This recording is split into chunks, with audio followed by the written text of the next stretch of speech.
Sanibonani guys, welcome back to yet another video. Guys, there by Twitter they are saying the award for the most ungrateful, disrespectful wife goes to Nandi, because this latest episode of Nandi and the Rev, it starts off with Rev making some breakfast, guys, for Nandi. He's calling it, or he called it, a peace offering breakfast. And listen, Nandi walks into the kitchen and she's like, what's the occasion?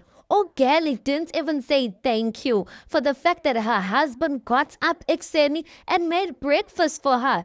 Ever since this show started, I don't recall Nandi making breakfast for her husband. Maybe that's because she was pregnant, but at this point, guys, I'm just like, Nandi seems like she doesn't rate this man.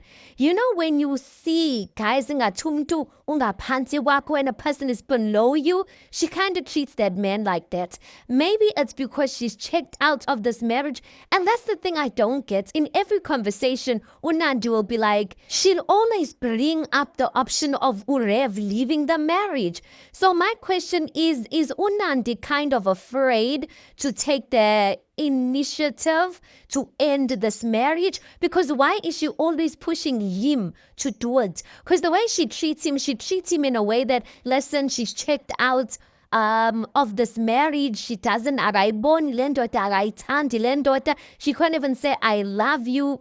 I don't know why, if she's reached that point and she's tired, why is she not the one initiating the divorce and leaving this man? Instead, it's almost as if she's making sure that she's going to torture him to a point where he leaves. But then again, looking at her posts, Nandi is the type of person that she prides herself in being a married woman. She prides herself in having children within wedlock. So I'm asking myself, maybe, guys, the reason why she's behaving in this way is because she's angry at Rev, and not that she actually wants this marriage to end. And sazi, guys. Hi, as I said, Rev made a peace offering breakfast for him and Nandi. And there's something that I don't like, guys, about someone trying to resolve issues over eating. Now, I know as black people, guys, that we bond over food. We can cry while eating. We do almost everything while eating. But I just kind of feel like if Rev really wanted some sort of peace offering between him and Nandi, I would have appreciated him sitting her down and not having the distraction of food. Because I kind of feel like food is a distraction when we're going to speak about such matters. So I don't know why Rev chose, or maybe it was a nice gesture. Maybe he should have just made her breakfast and let her eat in peace, and then, do nice things, and then kind of like to, I'm Tambi saying, and then have a conversation. But then again, Rev has been staying with this woman for years. I don't even know at this point, even if Rev did things according to what I'm saying, if Nandi would have still gave him a respectful an answer, Angazi. But listen, Rev then tells her that, listen, I want us to put things in the past, the things that I've been doing, the things that you've been doing.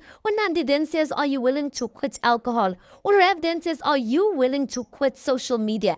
Nandi then says, and do what? Like, I must quit social media and do what? I was surprised by that answer, because it still baffles me how Nandi has 7 kids and still manages to have so much time to be insulting people on these social media apps. Like, where does she get the time to be so present on social media when children are so demanding? So I was baffled when she asked Rev, like, I must quit social media and do what? Must I stay at your cheeks, your fat cheeks and whatnot? Guys, one thing about Nandi, we are delele. And that time, guys, with her mouth closed, Muhleni Ugel, she is so beautiful. If you don't know her and you heard the things people said about Nandi, you'd swear ba abantu bayamsugel. But anyway, guys, I think it is quite obvious that at this point, there is a bit of Nandi being a bit hypocritical in the situation. Because she keeps speaking about Uzole, quitting drinking and whatnot. And listen, we all agree that Uzole needs to put the drinking at a halt at this point. But it is his coping mechanism, just the way Nandi, she uses social media excessively because it seems like a coping mechanism, a way of her to escape from the stressful life that she's living or stressful situation that she's living in. She escapes through excessively using social media. At least Uzole and born by this drinking thing is not right. But Nandi, guys, she is blind. I mean, the children even said at the past episode that mommy is always on social media or always on TikTok, but she doesn't see anything wrong with it. Now, we also see Uzole taking out Nandi's friend, Unamsoso, to ask for advice. And honestly, when I first saw them going out, when I saw that scene, I was holding my head and I was just like, oh, Zole, I hope you're not going to borrow money from Nandi's friend. But only to find out, guys, he was asking for advice of how does he do things, because he has a 7th child and he wants his family to come and see the 7th child. Nandi, at that time, she's like, listen, I don't want them near my family, and bafuni abantu bakokwenu apha kwam. Now, Unamsoso advises Uzole that, you know what, fix the issues that you have with the families first, and then after that, can you be speaking, or should you be speaking about families coming to see the child? Now, I hear what she's saying, but honestly, guys, the issues between these families, I feel like it runs so deep because of what the children, what Uzole is feeding his family, what Unandi is feeding her family. I just feel like if we're going to wait for these issues to be solved, these families, especially Uzole's family, is never going to meet the 7th child. Because looking at the way things are, guys, Nandi, I don't think she has the forgiving heart, honestly. I don't want to lie. You can see that Nandi has made up her mind that she's never going to trust, love, or get along with Uzole's family. But I love the part where she said to Uzole, your family must see you defending your wife. Your family must not be above your wife because you created this family with your wife and she gave children for you. So defend your wife in front of your family, but still respect them. Now, guys, that is solid advice. The only thing here is that how do you fight for someone who sabotages you? Because I can see Uzole going in there defending his wife and then Nandi moshas everything. I feel like it's similar. It's the very same thing that happened with Lento Zole Nomsebenzi wakhe and the church, that Nandi, she just couldn't keep her mouth shut on social media and let her husband deal with things. I don't think Uzole has I actually think he kind of does have a way of speaking to people, considering the fact that they've been living off borrowing money. He does have a way of speaking with people ngendlela where they can hear him out. So Nandi, even with the situation of the church, she should have just kept quiet and let her husband deal with the situation. So Uzole, how is he gonna fight this whole situation when Nandi is just gonna sabotage the whole thing? I also felt that Unamsoso needs to keep her friend accountable to some sense, because her friend plays a huge role in everything that is happening. But instead, I didn't hear anything about her saying that Ndiamazi umnganami urongo lapha nalapha. Uzole can't, like, guys, you can't fight for a marriage oyi-one. Both parties need to fight for it. You can fight for it to a certain extent, but eventually ungumntu nawe, you're gonna get tired. Speaking about tiredness, Uzole also takes out his children to the park and he brings or pulls Uliza aside, tells Uliza how tired he is, how financially burdened he feels by this decision of theirs moving to Sandton. Now, Uzole also revealed quite a shocking thing for me, that both Nandi Benoliza are obsessed over staying at Sandton. Now, I can't put much blame on Uliza because, I mean, she's a teenager. And one thing about teenagers, guys, they are very impressionable. Mentioning to your other teenage friends, would you listen, I stay at Sandton, you know, it does sound nice. But the thing is, what's the point of staying at Sandton when you can see the situation for what it is? Struggling to get food, struggling to for transportation, all of these things, all in the name of Sandton, guys.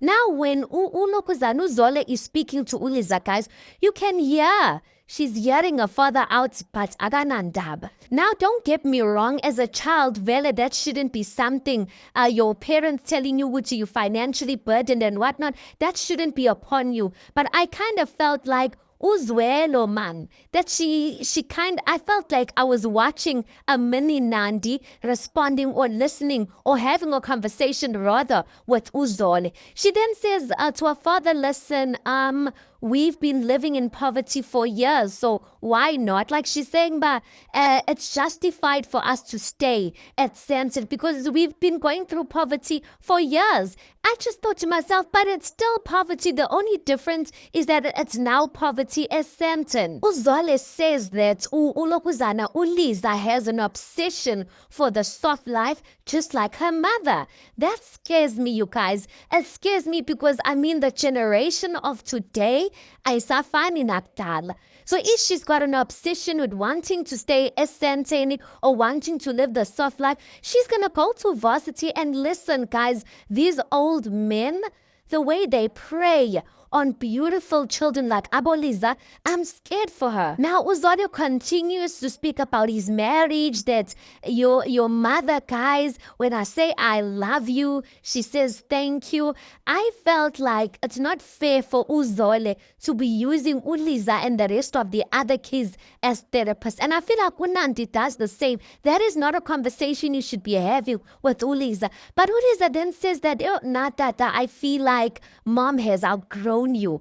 I feel like she's tired and you just haven't been hearing it. I don't know if it's just me, but I do feel like Uliza has taken a side already and she's taken her mother's side. And I don't even want to say, bah, she's wrong for taking her mother's side.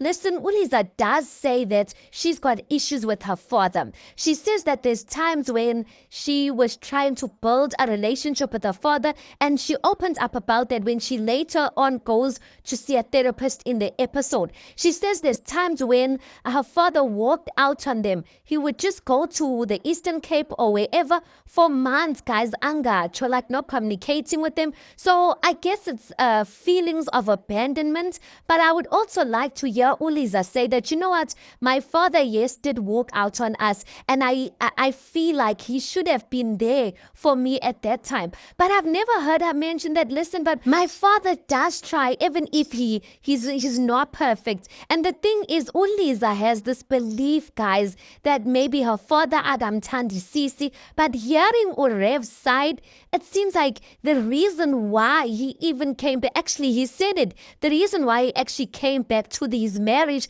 is because of Uliza. The reason why he refuses to divorce Nandi is because of Uliza. He is actually delaying walking out on Nandi and their marriage permanently because of Uliza. He's waiting for her to go to university because he says that if I walk out on this marriage right now, Uliza doesn't see that all these responsibilities will fall on her shoulders. And guys, it seems like Ngempela, that's what's going to happen. Because Uliza, in her therapist session or with her session with the therapist, she says that her mother says that they must raise one another. Nandi says, listen, I give you guys food, I gave you guys a shelter, so raise one another. So indirectly, Urev is actually correct. If he walks out on that marriage, Uliza's gonna have to step up and take on more responsibility than what's currently on her hands.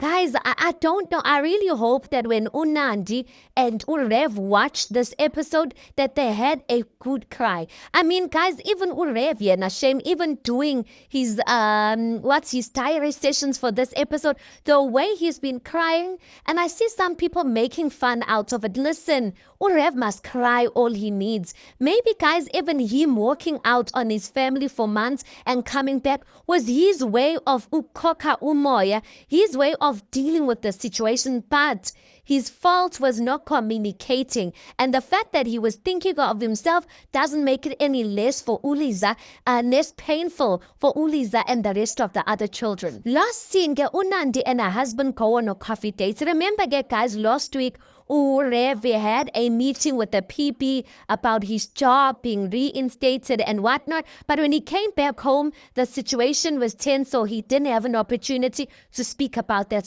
So they are out on this coffee date to speak about that. Guys, that meeting between Rev and his wife, or should I say the date? I don't know whether I should say date or meeting.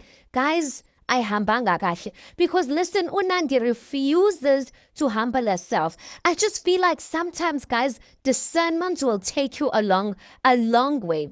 Discernment, guys, sometimes you might be saying the right thing, but at the right time. And sometimes you might even be saying the right thing, but your manner of approach, man. So Rev is telling Nandi that, listen, PP was even saying that when Nandi naye, you guys once got along, and she said she doesn't actually mind sitting down and having a girls date. Nandi was like, what? You guys are actually sick. You reverend from that church are actually sick. I'm just like, Nandi, how are you continuing to bash the very same church that your husband still wants to go and work at? Listen, Rev gets ticked off by how rude Nandi is. He goes on to say that, listen, Nandi, you're not innocent in all of these things, in all of this. In fact, you've got a big role in this. You're the one who went to social media and what. Nandi Gesana is not even remorseful. She even says, listen, if I had an opportunity to redo this whole thing, I would do the exact same thing all over again. She says, ungabila umsintila all you like. Oksalayo. I'm just like, she's so disrespectful. She, especially for something that she knows is so sensitive towards her husband. At this point, I just feel sorry for Rev.